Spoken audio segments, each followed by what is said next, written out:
വേദവിചാരം എന്ന ഈ പരമ്പരയിലെ മറ്റൊരു എപ്പിസോഡിലേക്ക് ഏവർക്കും സ്വാഗതം. പ്രാർത്ഥനയോടുകൂടി ഇന്നത്തെ വചന ശുശ്രൂഷയിലേക്ക് നമുക്ക് പ്രവേശിക്കാം. സ്നേഹിതിയാകുന്ന സ്വർഗീയപിതാവാം ദൈവമേ, അങ്ങയുടെ വചനം ഒരിക്കൽ കൂടി ചിന്തിപ്പാൻ തക്കോണം ഞങ്ങൾക്ക് ഒരുക്കിയിരിക്കുന്ന മുഖാന്തരത്തെ ഓർത്ത് നന്ദിയോടെ സ്തുതിക്കുന്നു. പരിശുദ്ധാത്മ നിറവിൽ രചിക്കപ്പെട്ട ഈ വചനം ഞങ്ങളുടെ ആത്മീയ ജീവിതത്തിൽ അനുഗ്രഹത്തിന് മുഖാന്തരമായി തീരണമേ. ഈ വചനങ്ങളെ ചിന്തിപ്പാനും ജീവിതത്തിൽ പ്രാവർത്തികമാക്കുവാനും അടിയനെയും ഈ വചനം കേൾക്കുന്ന എല്ലാ മക്കളെയും സഹായിക്കുകയും അങ്ങയുടെ തിരുസാന്നിധ്യം ഈ പ്രോഗ്രാമിൽ ആദ്യോടന്തം കൂടിയിരിക്കുകയും ചെയ്യണമെന്ന് യേശുവിനകത്ത് അപേക്ഷിക്കുന്ന പ്രാർത്ഥന പിതാവ് കേൾക്കണമേ. ആമേൻ.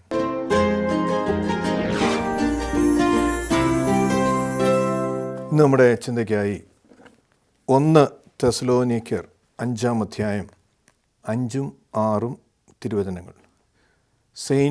Epistle of saint Paul to first Thessalonians chapter 5 verses 5 and 6. നിങ്ങളെല്ലാവരും വെളിച്ചത്തിൻ്റെ മക്കളും പകലിൻ്റെ മക്കളുമാകുന്നു. നാം രാത്രിക്കും ഇരുളിനും ഉള്ളവരല്ല. ആകയാൽ നാം മറ്റുള്ളവരെ പോലെ ഉറങ്ങരുത്, പിന്നെയോ ജാഗ്രതയും സുബോധവും ഉള്ളവരായിരിക്കണം. ത്രിയേക ദൈവത്തിൻ്റെ തിരുനാമത്തിന് മഹത്വമുണ്ടാകട്ടെ. കർത്താവിൽ പ്രിയ സഹോദരങ്ങളെ, ഒരു വ്യക്തിയുടെ ഉറക്കത്തിൽ ചുറ്റുപാട് നടക്കുന്ന ഒരു കാര്യവും അവന് അറിയുകയില്ല.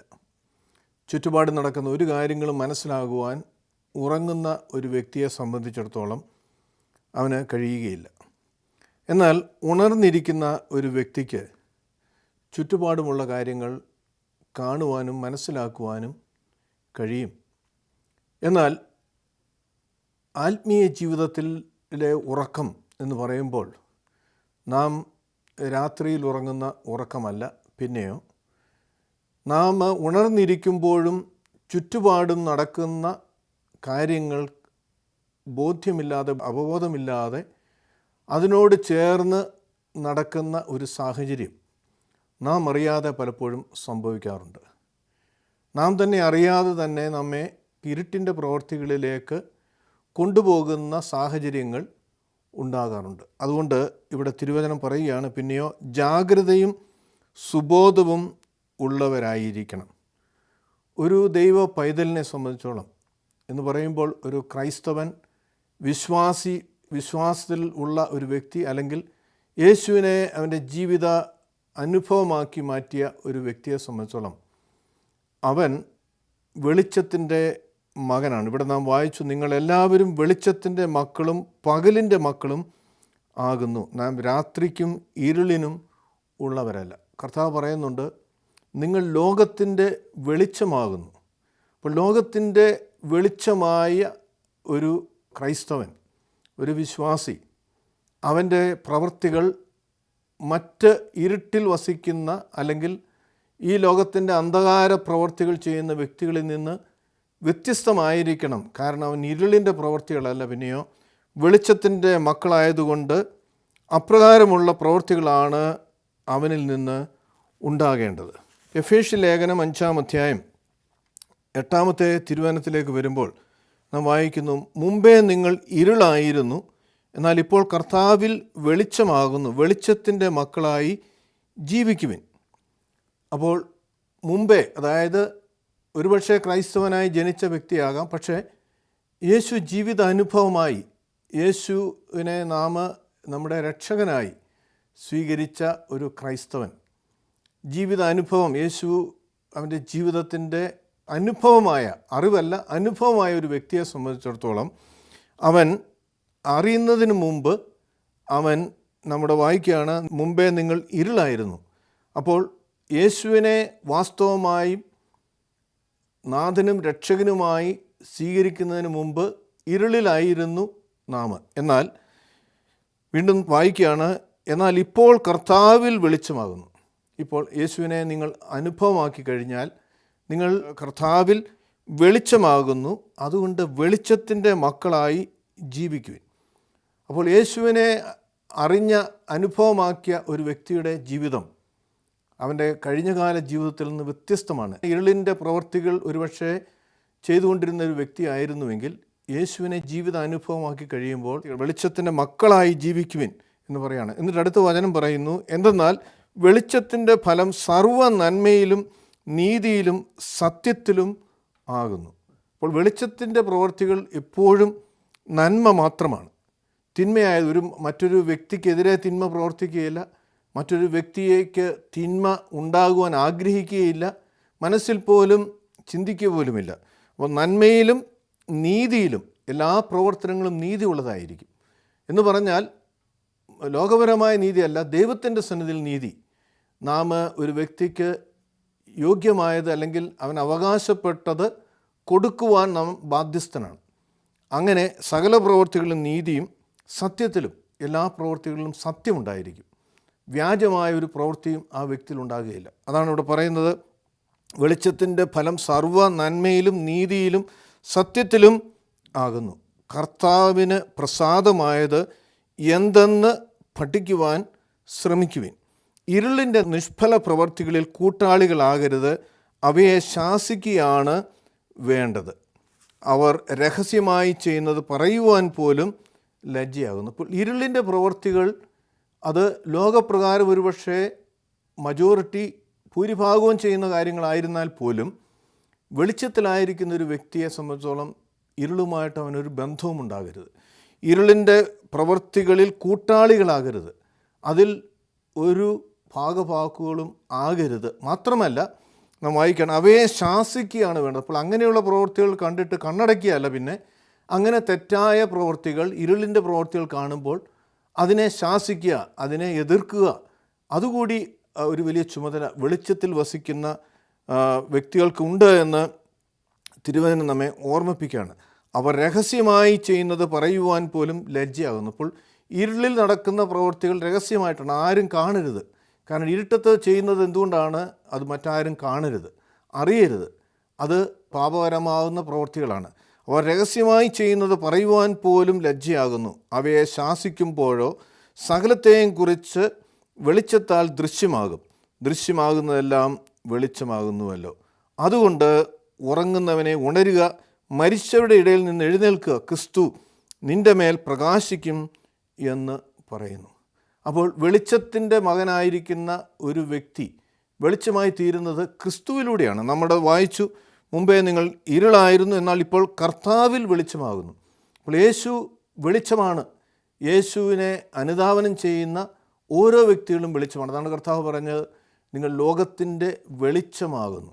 അപ്പോൾ ഇരുളിൻ്റെ ഒരു പ്രവൃത്തിയും യേശുവിനെ അറിഞ്ഞ, യേശുവിനെ അനുഭവമാക്കിയ, യേശുവിനെ പിൻപറ്റുന്ന ഒരുവനിൽ നിന്ന് ഉണ്ടാകരുത് എന്ന് ഇവിടെ തിരുവചനം നമ്മെ ഓർമ്മിപ്പിക്കുകയാണ്.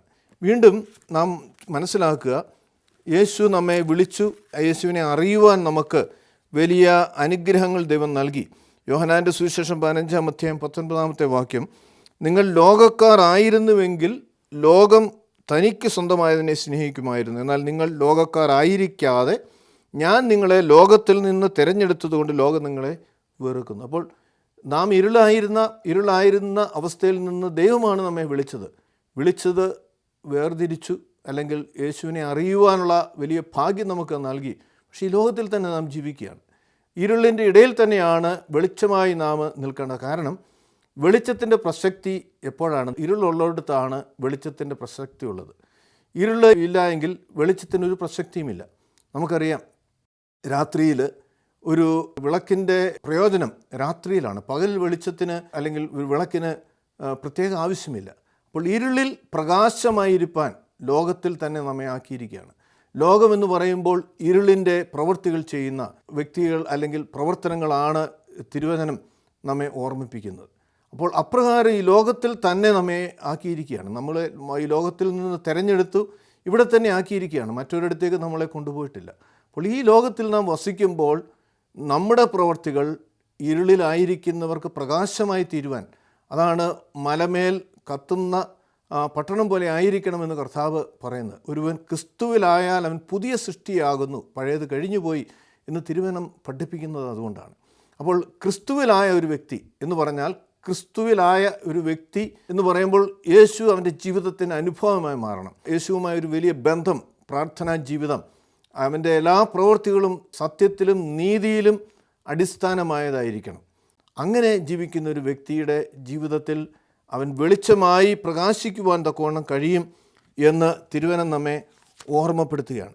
അപ്പോൾ നാം തെസ്സലോനിയക്കാർക്ക് എഴുതിയ 1-ാം ലേഖനം 5-ാം അധ്യായത്തിൽ നാം വായിച്ചു, 5-6 നിങ്ങൾ എല്ലാവരും വെളിച്ചത്തിൻ്റെ മക്കളും പകലിൻ്റെ മക്കളുമാകുന്ന രാത്രിക്കും ഇരുളിനും ഉള്ളവരല്ല, ആകയാൽ നാം മറ്റുള്ളവരെ പോലെ ഉറങ്ങരുത്. അപ്പോൾ വെളിച്ചത്തിലായിരിക്കുന്ന ഒരു വ്യക്തി അവൻ്റെ ആത്മീയ ജീവിതത്തിൽ എപ്പോഴും അവൻ ഉണർന്നിരിക്കണം. എന്ന് പറഞ്ഞാൽ രാത്രിയിൽ ഉറങ്ങുന്ന ഉറക്കത്തെക്കുറിച്ചല്ല, പിന്നെയോ എപ്പോഴും അതിനെക്കുറിച്ച് ഒരു വലിയ ബോധം നമുക്കുണ്ടാകണം. ഉണർന്നിരിക്കുക എന്ന് പറയുമ്പോൾ നമ്മുടെ ചുറ്റുപാട് നടക്കുന്ന കാര്യങ്ങൾ മനസ്സിലാക്കുവാനും അവ തിരിച്ചറിയുവാനും വിവേചിക്കുവാനും ആത്മീയമായി ഇരിക്കുന്ന ഒരു വ്യക്തിക്ക് കഴിയണം. അങ്ങനെ നാം പറയുകയാണ്, പിന്നെയോ ജാഗ്രതയും സുബോധവുമുള്ളവരായിരിക്കണം. ജാഗ്രത എന്ന് പറയുമ്പോൾ വിജിലൻ്റ് എന്ന് പറഞ്ഞാൽ എപ്പോഴും ശ്രദ്ധ നമുക്ക് ഉണ്ടാകണം. എന്ന് പറഞ്ഞാൽ ഒരു സെക്യൂരിറ്റിയെ സംബന്ധിച്ചോളം നമുക്കറിയാം, എയർപോർട്ടിലായിരുന്നാലും അല്ലെങ്കിൽ സ്ഥാപനങ്ങളിലായിരുന്നാലും സെക്യൂരിറ്റിയുടെ ചുമതല എപ്പോഴും അവൻ ചുറ്റുപാട് നടക്കുന്ന കാര്യങ്ങളെക്കുറിച്ച് അവൻ അലേർട്ടാണ്. അതിനെക്കുറിച്ച് അവൻ എപ്പോഴും അവൻ്റെ ശ്രദ്ധയുണ്ടാകും. അന്യായമായ അല്ലെങ്കിൽ ഒരു കള്ളനോ അല്ലെങ്കിൽ അപ്രകാരമുള്ള ഒരു വ്യക്തിയോ വരാതെ സൂക്ഷിക്കുവാനുള്ള ഒരു വലിയ ചുമതല ഏറ്റെടുത്തിരിക്കുന്ന ഒരു വ്യക്തിയാണ് സെക്യൂരിറ്റി അല്ലെങ്കിൽ ഒരു ഗാർഡ്. അപ്രകാരം ആത്മീയ ജീവിതത്തിൽ ഉണർന്നിരിക്കുവാൻ തക്കവണ്ണം വെളിച്ചത്തിൻ്റെ മക്കളായിരിക്കുന്ന നമുക്ക് കഴിയണം എന്ന് തിരുവചനം നമ്മെ ഓർമ്മപ്പെടുത്തുകയാണ്. ആകയാൽ നാം മറ്റുള്ളവരെ പോലെ ഉറങ്ങരുത്. ഉറങ്ങുക എന്ന് പറയുമ്പോൾ ആത്മീയമായ ഒരു ഉറക്കം നമ്മളിൽ ഉണ്ടാകരുത്. നമുക്ക് തിരുവചനത്തിൽ കർത്താവ് നമ്മെ പഠിപ്പിക്കുന്നുണ്ട്, ഉറങ്ങുമ്പോൾ കള വിതച്ചിട്ട് നല്ല വിത്ത് വിതച്ച സ്ഥലത്ത് കള വിതച്ച് കടന്നു പോകുന്ന ശത്രുവിനെക്കുറിച്ച് കർത്താവ് ഒരു ഉപമ പറയുന്നുണ്ട്. അതെന്തുകൊണ്ടാണ്? അവിടെ ഉറങ്ങിയപ്പോഴാണ് കള വിധിച്ചിട്ട് കടന്നു പോകുന്നത്. അപ്പോൾ എപ്പോഴും നാം സുബോധമുള്ളവരായിരിക്കണം, ജാഗ്രതയുള്ളവരായിരിക്കണം എന്ന് തിരുവചനം നമ്മെ ഓർമ്മിപ്പിക്കുകയാണ്. എന്നിട്ട് പറയുന്നു, ഉറങ്ങുന്നവർ രാത്രിയിൽ ഉറങ്ങുന്നു, മദ്യപിക്കുന്നവർ രാത്രിയിൽ മദ്യപിക്കുന്നു. എന്നാൽ നാം പകലിനുള്ളവരാകിയാൽ വിശ്വാസവും സ്നേഹവും കവചമായും രക്ഷയുടെ പ്രത്യാശ ശിരസ്ത്രമായും ധരിച്ചുകൊണ്ട് സുബോധം ഉള്ളവരായിരിക്കുക. സുബോധമുള്ളവരായിരിക്കുവാൻ നമുക്കെപ്പോഴും കഴിയണം. നാം മദ്യപാനികളുടെ ഇടയിൽ മദ്യപിക്കാത്തൊരു വ്യക്തി കടന്നു ചെന്നാൽ ആ മദ്യപിക്കുന്ന വ്യക്തികൾക്ക് സുബോധമുണ്ടാകില്ല. അവർ എന്ത് സംസാരിക്കുന്നുവെന്നോ എന്ത് പ്രവർത്തിക്കുന്നുവെന്നോ അവരൊരു ബോധമില്ലാതെ. എന്നാൽ മദ്യപിക്കാത്തൊരു വ്യക്തിയാണെങ്കിൽ അവന് ചുറ്റുപാട് നടക്കുന്ന കാര്യങ്ങൾ മനസ്സിലാകുക മാത്രമല്ല, അതിൻ്റെ ഇതാകുന്ന ഭവിഷ്യത്തുകളും അതോടൊപ്പം തന്നെ പറയുന്ന പോഷത്വമാകുന്ന കാര്യങ്ങളൊക്കെയും അവന് മനസ്സിലാക്കുവാൻ തക്കണം. അപ്രകാരം ആത്മീയ ജീവിതത്തിൽ നാം ഈ ലോകത്തിൽ വസിക്കുമ്പോൾ നമ്മുടെ ചുറ്റുപാടുകളിൽ, നമ്മുടെ ജോലികളിൽ, നമ്മുടെ സ്കൂളുകളിൽ നാം ആയിരിക്കുന്ന സുഹൃത്ത് വലയത്തിനിടയിൽ നാം വെളിച്ചമായിരിക്കാൻ തക്കവണ്ണം, ജാഗ്രതയുള്ളവരായിരിക്കാൻ, സുബോധമുള്ളവരായിരിക്കാൻ നമുക്ക് കഴിയണമെന്ന അപ്പോസ്തലൻ നമ്മെ ഓർമ്മിപ്പിക്കണം. എന്തെന്നാൽ നാം പകലിനുള്ളവരാണ്, രാത്രിക്കുള്ളവരല്ല. പകലിനുള്ളവർ എപ്പോഴും സുബോധമുള്ളവരായിരിക്കണം, ജാഗ്രതയുള്ളവരായിരിക്കണം. ആത്മീയമായ ഒരു ഉറക്കം നമുക്കുണ്ടാകരുത് എന്ന് അപ്പോസ്തലൻ നമ്മെ ഓർമ്മപ്പെടുത്തുകയാണ്. പത്രോസ്ലീഹായുടെ 1-ാം ലേഖനം 5-ാം അധ്യായം 8-ാമത്തെ തിരുവചനത്തിലേക്ക് വരുമ്പോൾ എന്തുകൊണ്ടാണ് ഇപ്രകാരം ഉണർന്ന് ഇരിക്കേണ്ടത് എന്നതിനെക്കുറിച്ച് നമുക്ക് കാണുവാൻ തക്കോണം കഴിയും. സമചിത്തരായിരിക്കുവിൻ, ജാഗരൂകരായിരിക്കുവിൻ, എന്തെന്നാൽ നിങ്ങളുടെ പ്രതിയോഗിയായ പിശാച് അലറുന്ന സിംഹമെന്ന പോലെ ആരെ വിഴുങ്ങണം എന്ന് തിരഞ്ഞ് ചുറ്റി നടക്കുന്നു. അപ്പോൾ ഒരു ദൈവ പൈതലിനെ സംബന്ധിച്ചോളം അവൻ സുബോധം ഉള്ളവനായിരിക്കേണ്ടത് എന്തുകൊണ്ടാണ്?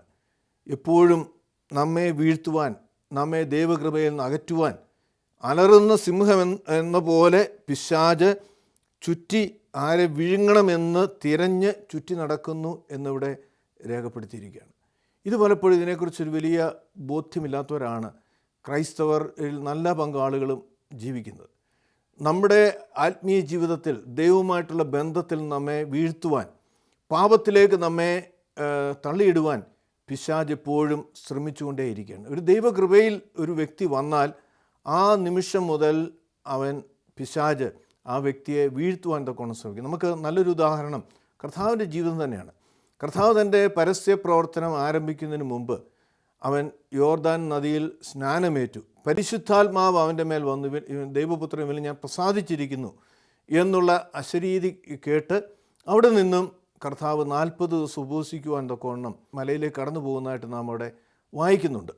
എന്നാൽ ആ 40 ദിവസം പിശാച് കർത്താവിനെ പരീക്ഷിക്കുകയാണ്. കാരണം പരിശുദ്ധാത്മാവ് പ്രാപിച്ച കർത്താവ് പരസ്യ പ്രവർത്തനത്തിനായി ഒരുങ്ങുമ്പോൾ ആ പ്രവർത്തനങ്ങളിലേക്ക് പോകാതിരിക്കുവാൻ പിശാച് കർത്താവിനെ വീഴ്ത്തുവാൻ തൊക്കവണ്ണം അവിടെ ശ്രമിക്കുന്നതായിട്ട് നമുക്ക് കാണുവാൻ തൊക്കവണ്ണം കഴിയും. അപ്രകാരം നമ്മുടെ ആത്മീയ ജീവിതത്തിൽ ദൈവകൃപയിലേക്ക് നാം വന്നു കഴിയുമ്പോൾ നമ്മെ വീഴ്ത്തുവാൻ തൊക്കവണ്ണം പിശാച് എപ്പോഴും പരിശ്രമിച്ചുകൊണ്ടേയിരിക്കും എന്ന് പത്രോസ്ലീഹ നമ്മെ ഓർമ്മപ്പെടുത്തുന്നുണ്ട്. റോമർക്കെഴുതിയ ലേഖനം 13-ാം അധ്യായം 11-ാമത്തെ വാക്യം നാം വായിക്കുന്നു, എന്തുകൊണ്ടാണ് നാം ഉണർന്നിരിക്കേണ്ടത്?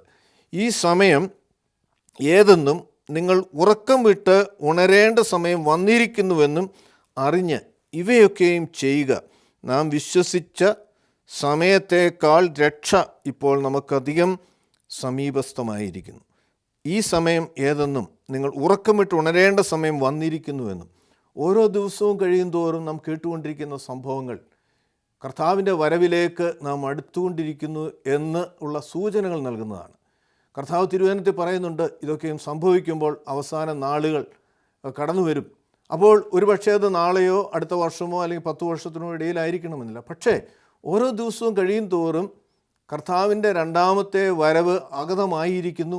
അപ്പോൾ അതിലേക്ക് നാം ഒരുങ്ങിയിരിക്കുക എന്നിവിടെ നാം വായിക്കുകയാണ്. ഈ സമയം ഏതെന്നും നിങ്ങൾ ഉറക്കം വിട്ട് ഉണരേണ്ട സമയം വന്നിരിക്കുന്നുവെന്നും അറിഞ്ഞ് ഇവയൊക്കെയും ചെയ്യുക. എന്താണ്? അതിന് തൊട്ട് മുമ്പിലുള്ള വാക്യത്തിൽ വായിക്കുന്നുണ്ട്, സ്നേഹം അയൽക്കാരന് ദോഷം പ്രവർത്തിക്കുന്നില്ല, ആകയാൽ സ്നേഹം ന്യായപ്രമാണത്തിൻ്റെ പൂർത്തീകരണം തന്നെ. അപ്പോൾ സ്നേഹം എല്ലാ കൃപകളിലും അത്യുന്നതമായ കൃപയാണെന്നൊന്ന് കൊറിന്ത്യസ് 13-ാം അധ്യായത്തിൽ നാം വായിക്കുന്നുണ്ട്. ആ സ്നേഹം നമ്മുടെ ജീവിതത്തിൽ കടന്നു വരുമ്പോൾ എപ്പോഴും നാം മറ്റുള്ളവരെ സ്നേഹിക്കുവാനും കരുതുവാനും ഉൾക്കൊള്ളുവാനും നമുക്ക് കഴിയും.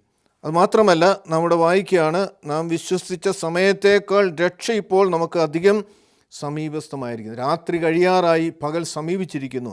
അതുകൊണ്ട് നാം ഇരുട്ടിൻ്റെ പ്രവൃത്തികൾ ഉപേക്ഷിച്ച് വെളിച്ചത്തിൻ്റെ ആയുധവർഗം ധരിച്ചുകൊള്ളുക. പകൽ സമയത്ത് എന്ന പോലെ നാം മര്യാദയായി നടക്കുക. വെറിക്കൂത്തുകളിലും മദ്യലഹരിയിലുമല്ല, അശുദ്ധ ശയനങ്ങളിലും ദുഷ്കാമങ്ങളിലുമല്ല, കലഹത്തിലും അസൂയയിലുമല്ല, കർത്താവായ യേശുക്രിസ്തുവിനെ തന്നെ ധരിച്ചുകൊള്ളുവിൻ. ജഡീക മോഹങ്ങളെ തൃപ്തിപ്പെടുത്തുവാൻ ശ്രമിക്കരുത്. അപ്പോൾ ആത്മാവിൻ്റെ പ്രവർത്തനങ്ങൾ നമ്മളിൽ നിന്നുണ്ടാകണം. ഗലാത്യ ലേഖനം 5-ാം അധ്യായം 22-ാമത്തെ തിരുവചനത്തിൽ ആത്മാവിൻ്റെ ഫലങ്ങളെക്കുറിച്ച് പറയുന്നുണ്ട്. അപ്പോൾ ആ ഫലങ്ങൾ നമ്മളിൽ നിന്നുണ്ടാകണം. ഇവിടെ പറയുകയാണ്, ജഡൈക മോഹങ്ങളെ തൃപ്തിപ്പെടുത്തുവാൻ ശ്രമിക്കരുത്. ജഡം ആത്മാവിനും ആത്മാവ് ജഡത്തിനും വിരോധമാണ്. രണ്ടും ഒരുമിച്ച് കൊണ്ടുപോകാൻ സാധ്യമല്ല. തിരുവചനം നമ്മെ പഠിപ്പിക്കുന്നുണ്ട്. അപ്പോൾ നാം എന്ത് ചെയ്യണം? ജഡീക മോഹങ്ങളെ തൃപ്തിപ്പെടുത്താതെ ആത്മീയമായി ചിന്തിക്കുന്നവരായി ദൈവനാമ മഹത്വത്തിനായി ജീവിക്കുന്നവരായി നാം തീരണം എന്ന് തിരുവചനം നമ്മെ ഓർമ്മപ്പെടുത്തുകയാണ്. റോമർക്കെഴുതിയ ലേഖനം 12-ാം അധ്യായം 2-ാമത്തെ തിരുവചനം നമ്മെ ഓർമ്മപ്പെടുത്തുന്നു, ഈ ലോകത്തിന് അനുരൂപരാകാതെ നന്മയും പ്രസാദവും പൂർണ്ണതയുമുള്ള ദൈവഹിതം എന്തെന്ന് തിരിച്ചറിഞ്ഞ് മനസ്സ് പുതുക്കി രൂപാന്തരപ്പെടുവിൻ. ഈ ലോകത്തിന് അനുരൂപരാകാതെ നന്മയും പ്രസാദവും പൂർണ്ണതയുമുള്ള ദൈവഹിതം ഇന്നതെന്ന് തിരിച്ചറിയേണ്ടതിന് മനസ്സ് പുതുക്കി രൂപാന്തരപ്പെടുവിൻ. വിശ്വാസത്തിലേക്ക് ക്രിസ്തു ജീവിത അനുഭവമായി യേശുവിനെ നാഥനും രക്ഷകനുമായി സ്വീകരിക്കുന്ന ഓരോ വ്യക്തിയും അവൻ്റെ ഇവിടെ പറയുകയാണ്, മനസ്സ് പുതുക്കി രൂപാന്തരപ്പെടുവിൻ. ഓരോ ദിവസവും നമ്മളിൽ മാറ്റങ്ങളുണ്ടാകുക. ആത്മീയമായി ലോകത്തിൻ്റെ ചിന്തകളിൽ നിന്ന് ആത്മീയമായി വളരുന്ന ഒരു അവസ്ഥയിലേക്ക് നാം ആയിത്തീരണം. മാത്രമല്ല, ഈ ലോകത്തിന് അനുരൂപരാകാതെ, ഈ ലോകത്തിൽ വസിക്കുകയാണ് നാം എങ്കിൽ പോലും ഈ ലോകത്തിൽ മറ്റുള്ളവർ ചെയ്യുന്നതും മറ്റുള്ളവർ ചിന്തിക്കുന്നതും മറ്റുള്ളവർ പ്രവർത്തിക്കുന്നതുമാകുന്ന കാര്യങ്ങൾ ഒക്കെ അനുരൂപരാകാതെ ദൈവഹിതം എന്തെന്ന് തിരിച്ചറിയേണ്ടതിന് മനസ്സ് പുതുക്കി രൂപാന്തരപ്പെടുകയും. അപ്പോൾ ജഡീക ചിന്തകളെക്കുറിച്ചും ജഡീക ആഗ്രഹങ്ങളെക്കുറിച്ചും ജഡീക ലക്ഷ്യങ്ങളെക്കുറിച്ചും ഈ ലോകത്തിലുള്ള ഒരു വ്യക്തിയുടെ ജീവിതം ലക്ഷ്യമാക്കി മുമ്പോട്ട് പോവുകയാണ്. ഈ ലോകത്തിൽ എന്ത് നേടാം? അത് പണമാകാം, സമ്പത്താകാം, പ്രസക്തിയാകാം, ഭവനമാകാം, നല്ല ഉയർന്ന വിദ്യാഭ്യാസമാകാം, അല്ലെങ്കിൽ ജോലികളാകാം. ഈ ലോകത്തിൻ്റെ ലക്ഷ്യങ്ങൾ പലതുമാകാം. പക്ഷേ ആത്മീയമായി ദൈവത്തെ അറിഞ്ഞ, ദൈവത്തിൽ അനുഭവമാക്കിയ ഒരു വ്യക്തിയെ സംബന്ധിച്ചോളം അവൻ്റെ പരമപ്രധാനമായ ലക്ഷ്യം ദൈവഹിതം എന്താണെന്ന് തിരിച്ചറിയുക എന്നുള്ളതാണ്. ദൈവഹിതം എന്താണ് എന്നെക്കുറിച്ച് ദൈവത്തിന് ആഗ്രഹം. അത് തിരിച്ചറിയുവാൻ നാം ഇവിടെ വായിക്കുകയാണ്. എന്താണ് ചെയ്യേണ്ടത്? നമ്മുടെ മനസ്സ് പുതുക്കി രൂപാന്തരപ്പെടണം. നമുക്ക് മാറ്റങ്ങൾ ഉണ്ടാകണം. രൂപാന്തരം എന്ന് പറയുമ്പോൾ ഒരവസ്ഥയിൽ നിന്ന് മറ്റൊരവസ്ഥയിലേക്ക് മാറുന്ന ഒരു സാഹചര്യമാണ്. പലപ്പോഴും ദൈവഹിതത്തിന് വേണ്ടി ദൈവഹിതമെന്തെന്ന് അറിയുവാൻ ആഗ്രഹിക്കുന്നവരാണ് നാം. പക്ഷേ നമ്മളിൽ ഒരു മാറ്റവും ഉണ്ടാകുവാൻ നാം ആഗ്രഹിക്കാറില്ല. എന്തെങ്കിലും ഒരു മാറ്റം ഉണ്ടാകുവാൻ ആഗ്രഹിക്കാതെ ദൈവത്തിൻ്റെ സന്നിധിയിൽ നാം നിരന്തരമായി പ്രാർത്ഥിക്കും. ദൈവമേ, നിൻ്റെ ഹിതം എന്തെന്ന് എന്നെ മനസ്സിലാക്കി തരണമേ എന്ന് പ്രാർത്ഥിക്കുന്നവരാണ് പലപ്പോഴും ഞാനും നിങ്ങളും. മറിച്ച് ദൈവഹിതത്തിനായി ദൈവഹിതം അറിയുവാൻ ആഗ്രഹിക്കുന്ന ഒരു വ്യക്തിയെ സംബന്ധിച്ചോളം നമ്മുടേതാകുന്ന ചിന്തകളില്ല, നമ്മുടേതാകുന്ന ലക്ഷ്യങ്ങളില്ല. ദൈവത്തിൻ്റെ ഹിതം എന്തെന്ന് തിരിച്ചറിഞ്ഞ് അതിനുവേണ്ടി നാം പ്രാർത്ഥിക്കുകയും അതിനുവേണ്ടി ഒരുങ്ങുകയും ചെയ്യും. അങ്ങനെ ഒരു വ്യക്തി ആയിത്തീരുമ്പോഴാണ് പരിശുദ്ധാത്മ നിറവിൽ ആ വ്യക്തിക്ക് ജീവിക്കുവാനും ദൈവഹിതപ്രകാരം ആ വ്യക്തിക്ക് ജീവിക്കുവാനും കഴിയുന്നത് എന്ന് തിരുവചനം നമ്മെ ഓർമ്മപ്പെടുത്തുകയാണ്. അപ്പോൾ നാം വായിച്ച കുറിവാക്യത്തിലേക്ക് വരുമ്പോൾ, ഈ ലോകത്തിൻ്റെ മക്കളോടൊപ്പം ജീവിക്കുമ്പോൾ തന്നെ, ഈ ലോകത്തിൻ്റെ മക്കളെന്ന് പറയുമ്പോൾ ഈ ലോകത്തിൻ്റെ ലക്ഷ്യങ്ങൾക്ക് വേണ്ടി ജീവിക്കുന്നവർ, അതാണ് അവരുടെ പരമപ്രധാനമായ കാര്യം. ഈ ലോകത്തിൻ്റെ സുഖങ്ങൾ, ലോകത്തിൻ്റെ ലക്ഷ്യങ്ങൾ, ലോകത്തിൻ്റെ പേരുകൾ, പ്രസക്തികൾ, അതിനുവേണ്ടി ജീവിക്കുന്ന വ്യക്തികളാണ് ഒരുപക്ഷെ നമ്മോടൊപ്പം വസിക്കുന്നവരെങ്കിൽ പോലും അവർക്ക് അനുരൂപരാകാതെ, ലോകത്തിന് അനുരൂപരാകാതെ നന്മയും പ്രസാദവും പൂർണ്ണതയുമുള്ള ദൈവഹിതം എന്തെന്ന് തിരിച്ചറിയേണ്ടതിന് മനസ്സ് പുതുക്കി രൂപാന്തരപ്പെടുവിൻ എന്ന അപ്പോസ്തലൻ നമ്മെ ഓർമ്മപ്പെടുത്തുകയാണ്. നമ്മുടെ ജീവിതം നാം ആത്മീയമായി കർത്താവിനെ അറിയുന്നു, ദൈവത്തിൻ്റെ വചനം വായിക്കുന്നു, ധ്യാനിക്കുന്നു, ഇതൊക്കെയും ഉണ്ട് എങ്കിൽ പോലും ദൈവം ആഗ്രഹിക്കുന്ന രീതിയിൽ എത്തുവാൻ നമുക്ക് കഴിയുന്നത് നാം മറ്റുള്ളവരെ പോലെ ഉറങ്ങാതെ പിന്നെയോ സുബോധമുള്ളവരായി നാം ഇരിക്കുമ്പോൾ മാത്രമാണ്. സുബോധമെന്ന് പറയുമ്പോൾ അത് തിരിച്ചറിയുവാൻ നമുക്ക് കഴിയണം. തെറ്റെന്തെന്ന് മനസ്സിലാക്കുവാൻ കഴിയുന്നത് സുബോധമുള്ളൊരു വ്യക്തിക്ക് മാത്രമാണ്. അല്ലെങ്കിൽ തെറ്റുകൾ നാം അറിയാതെ അതിൻ്റെ ഭാഗമായിട്ട് ഈ ലോകത്തിൽ വസിക്കുമ്പോൾ നാം തീരും. അതുകൊണ്ടാണ് പത്രോസ്ലീഹ ആ ലേഖനത്തിൽ പിശാചിൻ്റെ പ്രവൃത്തികളെക്കുറിച്ച് ബോധമുള്ളവരായിരിക്കാൻ, അല്ലെങ്കിൽ അതിനെക്കുറിച്ച് ജാഗ്രതയുള്ളവരായിരിക്കാൻ തക്കോണം അദ്ദേഹം നമ്മോട് ആവശ്യപ്പെടുന്നത്. സമചിത്തരായിരിക്കുവിൻ, ജാഗരൂകരായിരിക്കുവിൻ. Be vigilant and sober. അപ്രകാരം നാം മുമ്പോട്ട് പോയെങ്കിൽ മാത്രമേ പിശാചിൻ്റെ പ്രവർത്തികൾ നാം അറിയാതെ നമ്മെ പാപത്തിലേക്ക് വീഴ്ത്തുവാൻ തക്കവണ്ണം പരിശ്രമിക്കുന്ന അവൻ്റെ പ്രവർത്തനങ്ങൾ തിരിച്ചറിയുവാൻ തക്കവണ്ണം ജാഗ്രതയുള്ളൊരു വ്യക്തിക്ക് മാത്രമേ ഇത് സാധ്യമാകുകയുള്ളൂ. അപ്രകാരമായി തീരുവാൻ തക്കവണ്ണം പത്രോസ്ലീഹ നമ്മെ ഓർമ്മപ്പെടുത്തും. നമുക്കറിയാം, ആദ്യ മാതാപിതാക്കൾ ചെയ്ത ആദ്യ പാപം, അവർ അപ്രകാരം ഒരു ജാഗ്രത അവരുടെ ജീവിതത്തിലില്ലായിരുന്നു. അതായത് ആദത്തെ ദൈവം ഏൽപ്പിച്ച ചുമതല തോട്ടം കാക്കുക എന്നുള്ളതായിരുന്നു. ആ തോട്ടം കാക്കുവാനും അവിടെയുള്ള വേല ചെയ്യുവാനുമായിട്ടാണ് ആദത്തെ ഏദൻ തോട്ടത്തിൽ ദൈവം ആക്കുന്നത്. പക്ഷേ അവിടെ പിശാച് കടന്നു വന്നത് എന്തുകൊണ്ട് എന്ന് ചോദിച്ചാൽ ആദം അതിനെക്കുറിച്ച് ജാഗ്രതയില്ലായിരുന്നു. അതുകൊണ്ടാണ് ആദമില്ലായിരുന്ന ഒരു സമയത്തായിരിക്കാം ഹവ്വായുടെ അടുത്തേക്ക് പിശാച് കടന്നു വന്ന് ഹവ്വായുമായി സംഭാഷണം നടത്തി അവളെ പാപത്തിലേക്ക് വീഴ്ത്തുന്നതും അവൾ വഴി ആദത്തെ പാപത്തിലേക്ക് വീഴ്ത്തും. എന്തുകൊണ്ടാണ്? അവിടെ ജാഗ്രതയില്ലാതെ പോയി. അവനെ ഏൽപ്പിച്ച ജോലി, തോട്ടം കാക്കുവാൻ ഏൽപ്പിച്ച ജോലിയിൽ അവൻ വീഴ്ച വന്നുപോയി. വീണ്ടും നാം തിരുവനന്തപുരത്ത് പല സന്ദർഭങ്ങളിലായിട്ട് നാം കാണുന്നുണ്ട്. ദാവീദ് ദൈവത്തിന് ഏറ്റവും പ്രിയനായ മനുഷ്യനായിരുന്നു. പക്ഷേ എന്താണ് സംഭവിച്ചത്? അവൻ്റെ സൈന്യം യുദ്ധത്തിന് പോകുമ്പോൾ അവൻ ആ ഉത്തരവാദിത്വം അവനും കൂടെ പോകേണ്ട സ്ഥാനത്ത് പോകാതെ അവൻ മാളിക മുറിയിലായിരുന്നു. ആ ഉത്തരവാദിത്തത്തിലുള്ള വീഴ്ചയാണ് അവന് അവിടെ കുളിച്ചുകൊണ്ടിരുന്ന സ്ത്രീയെ കണ്ട് പാപത്തിലേക്ക് അവൻ വീഴുവാൻ തക്കവണ്ണമുള്ള ഒരു സാഹചര്യം അവിടെ ഉണ്ടാകുന്നത്.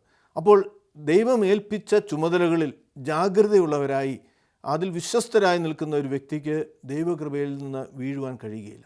അതുകൊണ്ടാണ് പത്രോസ് അപ്പോസ്തലൻ പറയുന്നത്, ജാഗ്രതയുള്ളവരായിരിക്കുവിൻ, സമചിത്തരായിരിക്കുവിൻ. ജാഗ്രതയുള്ളവരെ, ബി വിജിലൻ്റ് ആൻഡ് സോബർ പറയുകയാണ്. എന്തെന്നാൽ നിങ്ങളുടെ പ്രതിയോഗി, നമ്മളെ വീഴ്ത്തുവാൻ ശ്രമിക്കുന്ന പിശാച് നമ്മുടെ ചുറ്റുപാട് തന്നെയുണ്ട്. അലറുന്ന സിംഹം എന്ന പോലെ ആരെ വിഴുങ്ങണം എന്ന് തിരഞ്ഞ് ചുറ്റി നടക്കുന്നു. ലോകത്തിൽ നിങ്ങൾക്കുള്ള സഹോദരവർഗത്തിന് ആ വക കഷ്ടപ്പാടുകൾ തന്നെ പൂർത്തിയായി വരുന്നു എന്നറിഞ്ഞ് വിശ്വാസ സ്ഥിരതയുള്ളവരായി അവനോട് എതിർത്ത് നിൽക്കുവിൻ. അപ്പോൾ പാപത്തിലേക്ക് വീഴ്ത്തുവാനുള്ള പ്രേരണകൾ, ആലോചനകൾ അവൻ തരുമ്പോൾ അവന് എതിർത്ത് നിൽക്കണം. തെറ്റാണ്, തെറ്റെന്ന് പറയുവാൻ നമുക്ക് കഴിയണം. എന്ന് പറയുമ്പോൾ ഇത് പിശാച് 4 കൊമ്പും പല്ലുമായിട്ടൊന്നും വരുന്ന ജീവിയല്ല. പിന്നെയോ നമ്മുടെ സുഹൃത്തുക്കളിലൂടെ, നമ്മുടെ പ്രിയപ്പെട്ടവരിലൂടെ നമ്മെ പാപത്തിലേക്ക് വീഴ്ത്തുവാനുള്ള ആലോചനകൾ ഒക്കെയും പിശാച് തന്നുകൊണ്ടേയിരിക്കും. അതുകൊണ്ട് അങ്ങനെയുള്ള കാര്യങ്ങൾ മനസ്സിലാക്കണമെങ്കിൽ നാം സമചിത്തരുള്ളവരായിരിക്കണം, ജാഗരൂകരായിരിക്കണം. അത് ആത്മീയ ജീവിതത്തിൽ ഒരു വിശ്വാസിയെ സംബന്ധിച്ചോളം ഏറെ പ്രാധാന്യമർഹിക്കുന്ന കാര്യമാണെന്ന് തിരുവൻ നമ്മെ ഓർപ്പിക്കുകയാണ്. അതുകൊണ്ടാണ് ആകയാൽ നാം മറ്റുള്ളവരെ പോലെ ഉറങ്ങരുത്, പിന്നെയോ ജാഗ്രതയും സുബോധവുമുള്ളവരായിരിക്കണം. ഉറങ്ങുന്നവർ രാത്രിയിൽ ഉറങ്ങുന്നു, മദ്യപിക്കുന്നവർ രാത്രിയിൽ മദ്യപിക്കുന്നു. എന്നാൽ നാം പകലിനുള്ളവരായതിനാൽ വിശ്വാസവും സ്നേഹവും കവചമായും രക്ഷയുടെ പ്രത്യാശ ശിരസ്ത്രമായും ധരിച്ചുകൊണ്ട് സുബോധം ഉള്ളവരായിരിക്കുക.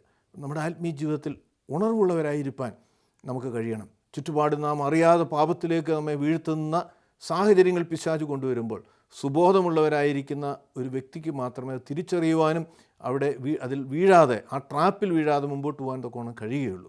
ദൈവത്തിൻ്റെ പരിശുദ്ധാത്മാവ് അതിനായി നമ്മെ ഓരോരുത്തരെയും സഹായിക്കട്ടെ. ദൈവത്തിൻ്റെ ആത്മാവ് തന്നെ നമ്മെ നയിക്കട്ടെ. പിശാചിൻ്റെ പ്രവൃത്തികളെ തിരിച്ചറിയുവാൻ ദൈവത്തിൻ്റെ ആത്മാവ് നമ്മെ സഹായിക്കട്ടെ. ദൈവം നമ്മെ അനുഗ്രഹിക്കട്ടെ.